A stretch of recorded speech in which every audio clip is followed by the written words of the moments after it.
Hi, I'm Debbie Peverill, and this is the weekly tip from basicboardgovernance.ca.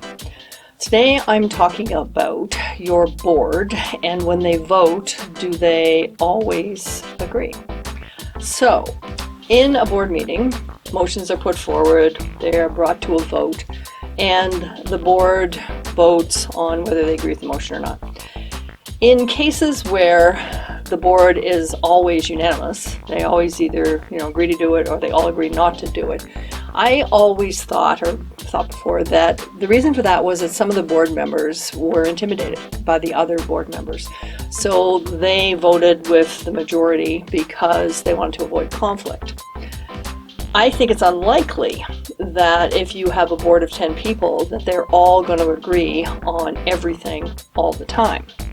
It's possible if you have a small board, 3 people, that they could agree more often.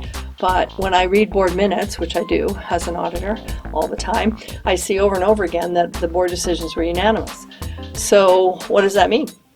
I'm thinking that it's not necessarily that someone is too intimidated to talk.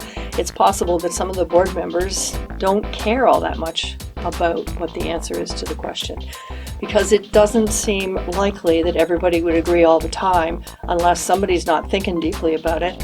Or is it possible that your 10-person board is really the same kind of person 10 times, that they all exactly agree on everything all the time?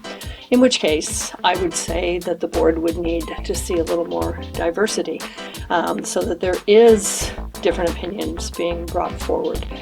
The idea of having a board of a group of people is so that that group can have different viewpoints, different life experiences, and you get a better decision because more things are considered.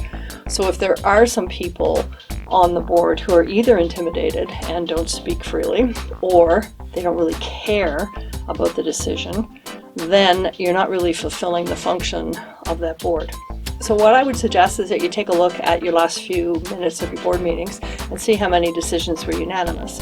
And if it turns out that you're seeing a lot of unanimous decisions, figure out if it's because some of your members just don't care, apathetic, or you need to go get more diversity.